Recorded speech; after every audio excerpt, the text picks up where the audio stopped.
Ladies and gentlemen, welcome to another collab with Mr. Nooch, aka Nooch2Gud, FKA Star Wars Dad. Nooch, thanks for coming on. Thank you. I think I'm still AKA Star Wars Dad, but yeah, Nooch2Gud is the channel. Thank you for the FKA. Yeah, FKA, formerly known as, for those who haven't heard that one before. You were the first to use it. I've heard it before, but you're the first to use it in reference to yours truly. So yeah, that was well played. Yeah. Yeah, that's lawyer speak for you. So we are going to be talking about some of the hot topics on the holotables from the past week, and there's a lot. I want to get to Conquest later, but let's just start with the Lightspeed bundle, because this to me is way crazier than Conquest. I mean, I've made about 4 videos on it now, and I've been doing roster reviews since this started, and I did a poll. 80% of people on my streams have bought at least one of the Lightspeed bundles, which is insane. Jeez. That's insane. Yeah. And I truly think that Capital Games, I think it's just so smart in there. I think they're gonna double or triple their income from what it's been running about 6 or 7 million a month. I think this month they're gonna hit like 20 million. They're just gonna blow it through the roof. Yeah, that's crazy. I mean, so that would be an increase of like 13 million. How many people would have to buy like a $50 pack? So that'd be a couple dozen thousand or something, or a few dozen thousand, 100,000. I don't know. It's going to take a lot, but yeah, I think they hit the nail on the head with that strategy. Like, if they wanted to sell something to free-to-play players, this is the way to go. And when I say I spent $70 on Starfield a few weeks ago, and even though I haven't spent money on this game, if I were in the position where this would benefit me, I would 100% buy it.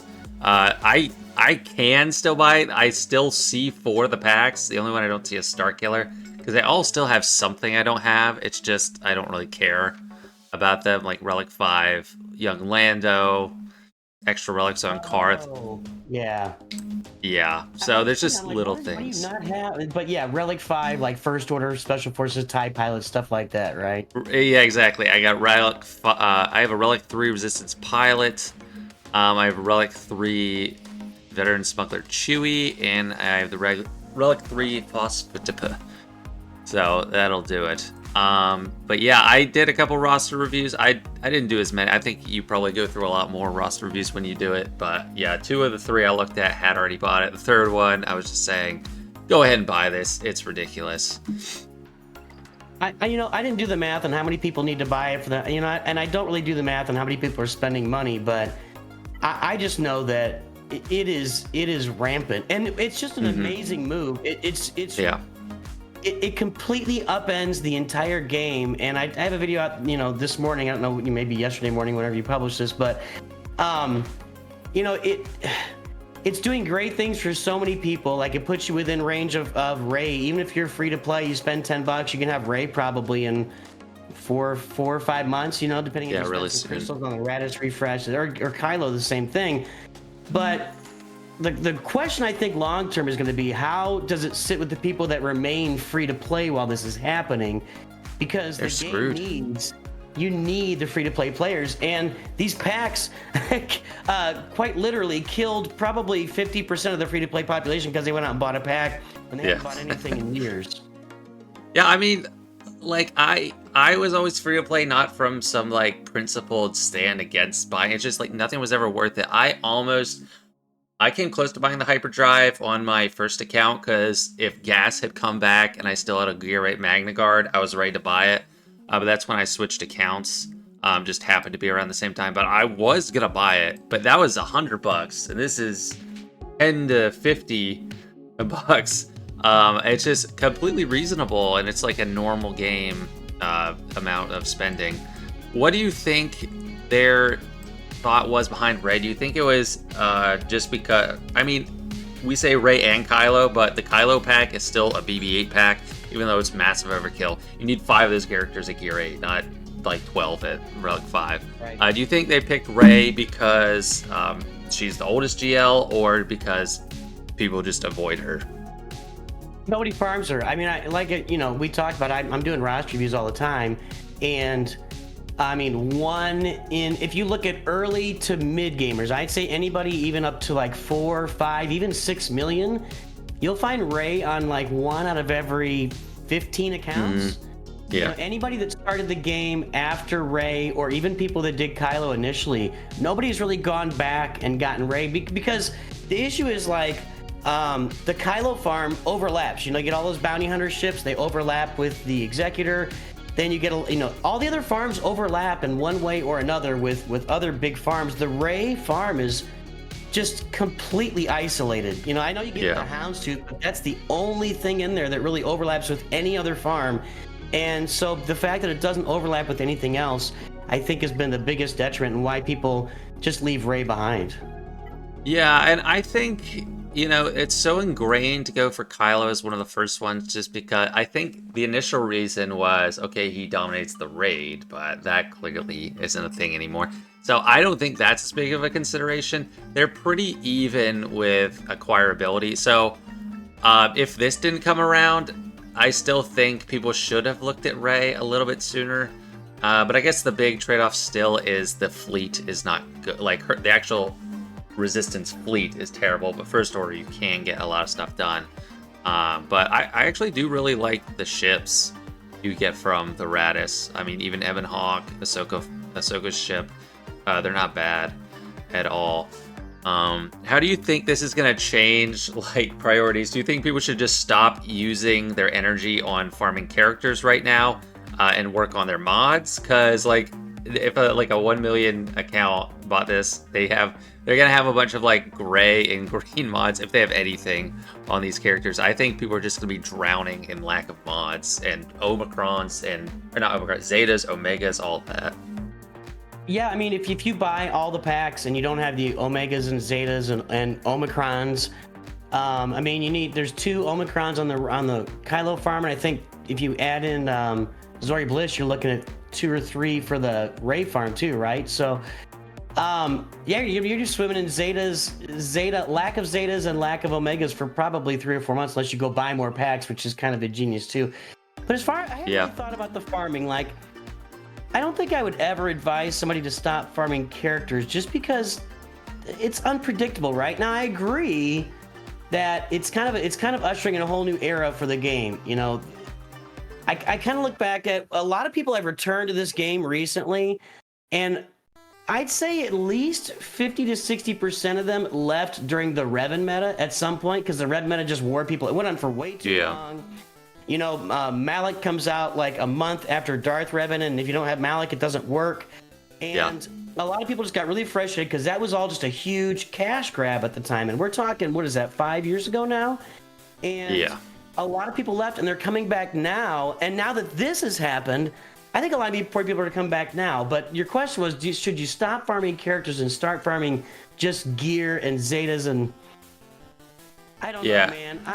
I'm willing to say that yet. I mean, if they put out another set of these packs in like 3 months, like they put out a gas pack and a Revan's pack in 3 months, yeah, maybe then you just say, hey guys, switch your start farming gear, period. If you're willing to spend $20 a month on this game, just farm gear and nothing else, and that's what you do. Yeah, well, then you're completely relying on what they give you. People want to have control over what they're farming. You know, people want to grab what you're doing. Like, if you want to get all the assault battles, you got to farm certain teams. So, it's a great question. I think we're going to find out over time, because it's really hard to know the full impact of this. It's so far beyond anything they've ever done before. We'll find out the full impact over time. Yeah, I mean, I don't think people should stop like forever. I actually think it's kind of worth it to take for some of these like formerly free-to-play players like that they don't get a lot of crystals. I think it's worth it to temporarily put a pause on like hard node farming.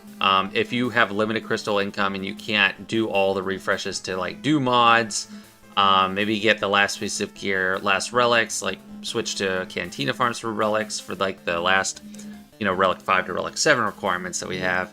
Go for the mods.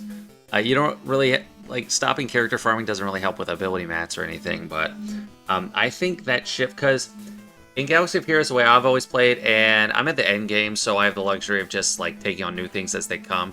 The way it works efficiently is you kind of work, everything is coming along very slowly, and because there's certain things holding you back, like Chirotechs or relics, by the time you finally get that, all these other things are there ready to go along with it by the time you get to that last goal.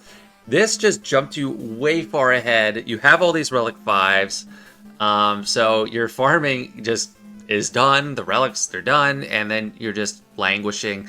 And these newer accounts, they're not even going to just run out of Omegas, they're going to run out of purple ability mats, I think. So you just need to be really choosy with the resources, and it just flips things on its head.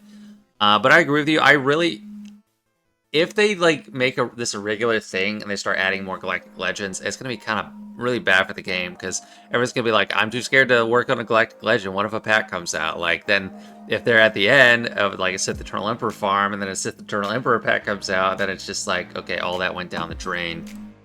Yeah. So I don't know. I kind of hope it's a one-time thing. I hope they bring this particular deal back once in a while, just for the people that maybe missed out on it, have the chance again. Because if you're a new player starting 2 weeks from today and you come in, everyone has Rey and Kylo, and then you just have no way to catch up. Well, that's what I'm looking at. You know, I've got I'm doing a free-to-play Jabba the Hutt rush right now, just to see how long it takes to get him. And what am I, 14? I'm 16 weeks into that, and so about 4 months.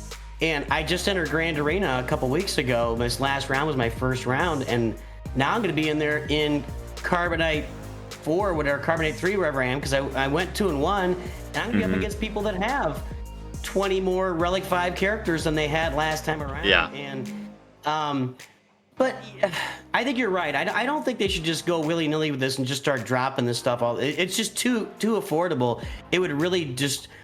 It would be like that would be like an end, like, hey, we're ending this game in 12 months. We don't want to tell anybody. We're going to drop one of these every month. And I don't think that's where we are. I think we're a long way from this game. I don't know why we can't go another 8 years with this game. There's still plenty more content out there. New characters coming all the time. And then they find random characters from comic books I've never heard of, like Dr. Aphra and Son of Starros. Yeah, they're very creative with that. Yeah. Yeah, I agree. So, we'll see. I do think this. I think that if we're talking about keeping up with the Joneses, right? That's kind of the whole idea of any mobile game is you got to pay this, keep up, pay this, keep up. If you have everybody 6 months from now that's willing to spend, $20 has Rey and Kylo, well, if you haven't farmed any other teams along the way, then you actually may be falling behind those guys. So, that's something to keep in mind too as you look at, continuing to farm characters. Yeah. I mean, I think it's mostly just an absolute win, even if they're falling behind with other characters, because like it's not like they're spending gear or relic materials on that. It's really just the mods I'm super concerned about. But anyway, I think we've talked enough about that. It was about 13 minutes on that topic. Let's move on to Conquest, because this was on everyone's mind before they dropped the Lightspeed bundle.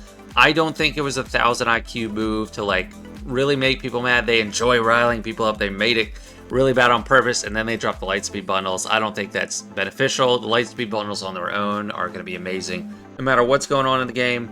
But what was your experience with Conquest day 1, day 2?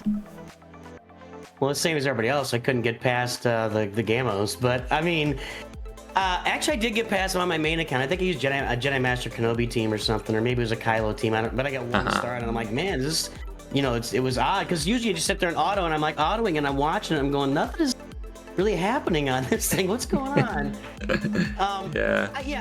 I think that the deal is, Gerbil and I were talking this week, and it's so consistent. The non-testing and the bugs are so consistent at this point. Predictable, yeah. That we're all trying to explain it, right? Like, do they have just one guy at a table that tests for 1 hour a week and that's it? Because if you have a game that's making $7 million a month and it's going to now increase to whatever it is, the game's making $7 million a month and you can't pay like one full-time person to test, or I think they maybe use EA test teams. You can't like buy like 3 or 4 full days of testing for the Executor, and I know I'm going back there with the Executor, but when it launched, the Executor was a mess. Home 1 was destroying it with ease. Or you can't have somebody test Conquest. Hey, we put these changes in Conquest. Can somebody do us a favor and spend 2 hours running through Conquest with multiple teams? And they would know something is wrong within 20 minutes. So what's going on? That's the question. It's just so consistently bad. Yeah, it's really consistently bad. Even Marauders doing better than they thought. They didn't realize that was going to be strong. I think it is, like, I mean, they're very scarred from that leak from the beta testers, Datacrons. So I would say their testers, they don't want to use their most valuable developers probably on testing because they want them actually like building things. And then they're so scared to have a true believer, a true player test things for them because they might leak and that's going to be a nightmare. So if they have just EA testing like random employees that aren't like, haven't played this game for years like most of the player base has, they don't know the ins and outs. They're just like, okay, well, I'll try this one thing. I beat it. Okay, it works.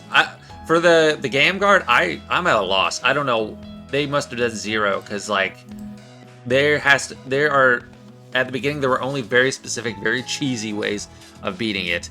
I did something I didn't normally do. I was just doing a Conquest playthrough of Sector 1 first day, and I was going through. It was fine. Get to the mini boss. I was trying to use Seer and Malicos because I was like, yeah, that'll be fun. You need her to survive. I lost, and I actually like cut that footage because I was like, oh man, I lost. That's embarrassing. And I did it again. I was like, wait, what is this? Like, this is so crazy. And then I started like using like Legends. I was like, what? And then I went to like Reddit and stuff, and I was like, am I the only one? No, okay, this is gonna be fun. We're gonna be seeing stuff about this for a while. So yeah, and then I lost a few times on the rank or two. So on your main, how far did you get before you hit kind of like a wall, or did you hit a wall? I couldn't get through the Rancor. I should say before they fixed it, I had only like tried because I kind of slowed down. I'd only tried like Kylo at 80% against the Rancor, and he failed. With Night Sisters too. I had another Daka and Zombie, and that was a fail. And then I just said, I'm probably gonna let this go until because they said they were coming out with a fix. They'd already tried to fix it once and it didn't work, and they said they're gonna fix it. So I'm like, yeah, I'm not gonna be banging my head into a wall here. I'm just gonna wait, and then the rewards were just some more Conquest energy, which is fine. That was pitiful. I was like, I mean, it came close to the amount of energy I wasted, but like there was no payment for pain and suffering, emotional damage, or anything. It did not make up for what everyone went through. And all I wanted them to do was extend the dusting for Set 9 Datacron so I could get more mats. I don't know how much this mattered to you, but I just wanted to get more time to farm more mats so I didn't waste data cache. This is the first time I wasted data cache like at all, and I wasted like 25 million because I just couldn't get enough stuff. It took me forever to get to the end of even Sector 3. Because I got held up on that mini-boss too, even though I was ahead of other people, but I got to Vader and Wampa, and I was getting so angry. Because, I mean, people that didn't get to that before they nerfed it, like, they're lucky, because now you can debuff them. They just have plus 500% tenacity. But, like, not being able to debuff, it was just pitiful trying to beat that. Yeah, I'm the same with my, my main account is a free-to-play account, and I got into Kyber. A big part of me getting into Kyber was the strength of my Datacrons, because I farmed Datacrons. I look at Conquest for me is like characters is kind of a side quest, because I'm going to get those automatically anyway, and the ones that I really want, like, I'll just, like Malgus, I'll just spend the energy on them to get them in the shops, the Jawa shops or whatever, but I look at Conquest as Datacron farming, and not being able to get to those Datacrons was frustrating. That was definitely frustrating. Yeah, it's painful. Another thing about Conquest I want to ask you about, what do you think of this whole consumable situation? What are they doing with these consumables? I don't know, dude, because I don't even use those things. I literally will use a consumable. I think that a couple Conquests ago, the final Rey mission was pretty difficult, and I didn't have Jedi Master Kenobi to get through it, and so I think I used some consumables there. I would bet that maybe 1 out of every 3 times I do Conquest, I don't know. I just don't use consumables very much, so I don't really care. Yeah, I let them even if I have them, the free ones, I don't use them. I don't care. I don't need these. There are the very rare occasions where if I'm trying to do something with low stamina, I'll like put like if I have a survivable one, I'll put it on. Right. But the fact that they knocked it down to one use per consumable, like if their goal is to get people to interact with them more, that's not the way to do it. They need to go the other way, like 5 or even 10 battles or something. Like one. I talked about this on a podcast, but I figured out that the frenzy tech helped bounty hunters beat Wampum Darth Vader originally, and that was the last thing I did before I went to bed. Next morning, I was like, actually, I could probably make a video on that. I set up, I was recording, I went into the battle, and then I was like, wait, where's frenzy? Where's my frenzy? I only used that for one battle, and it was gone. And I looked back, I was like, it's just one battle? And then just to make the video, I went and bought one for 75 crystals, which was just, that's a horrible value. I don't get it. And they juiced them up. Like this one I have, one of the ones they gave us, I think is plus 50% speed, which is crazy. But just one battle, how much value do you get out of that? That's either like a couple stars, or you just, I don't know, get a little bit of Datacron mats, or you get by a boss or something. It's just, I don't know. It's ridiculous. I don't understand. To gain off that, I mean, what are they gonna make, like $500 total off of something like that? I mean, it doesn't seem worth it, and it's the exact opposite message of, you know, the Lightspeed packs or even the Conquest Pass. You know, that's really affordable for a lot of people to do something special. Just there's always weird decisions, and you don't know who's making them.